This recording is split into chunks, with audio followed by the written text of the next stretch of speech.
So, magpapakain tayo guys ng manok. Ayan. So, yung nila. Magpapakain tayo ng manok. Kasi ayan sila, nag-aabang na sila. Let's go guys. Ano ba natin yung dito? Oh.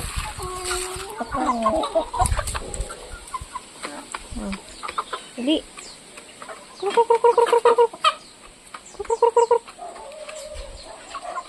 Ayan. Tapos, syempre, ini-next natin yung mga rabbit natin. At nakabantay yung aming pusa. Diba? Sana naman padami ko yung mga manok ko na yun eh.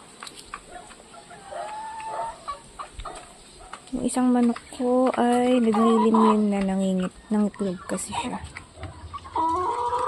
So, hindi pa bumababa para kumain.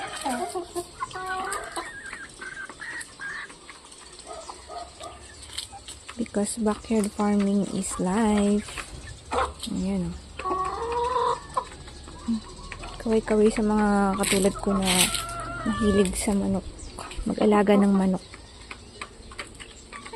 At ng rabbit, syempre.